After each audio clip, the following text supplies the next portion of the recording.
Hey there, colleague. How in the world are you doing? Dave Stewart here. Hey, we're doing a series on teacher moralization. I'm making little tiny thought seeds that I think can help you and me to ward off the almost, I would say, inevitable reality that we're going to be demoralized at some point this year. So make sure that you're subscribed to the channel to never miss one of those videos.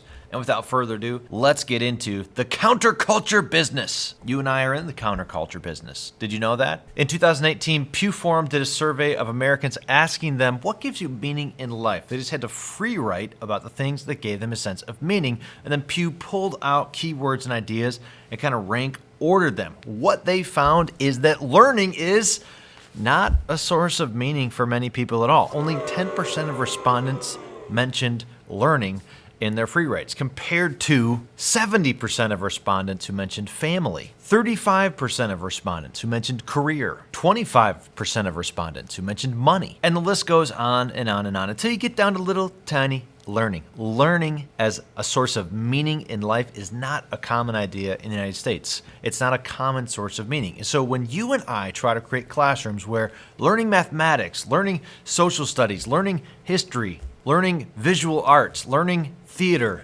learning literature, learning how to run the mile better, learning about bowling or basket weaving or career tech, when we try to create classrooms where learning about these things is inherently valuable just because learning about these things is valuable, learning is good because learning is good, that kind of a classroom is going to be definitionally a counterculture. You and I are in the counterculture business. So inevitably, when we run into the brick wall of the actual culture that does not find learning super meaningful or valuable, and instead ask, well, what's in that learning for me? How is that learning relevant to me? What do I get out of that learning someday? When we inevitably run into those types of forces, thoughts, and ideas, we just need to remind ourselves, hey, guess what, buddy? You're in the counterculture business.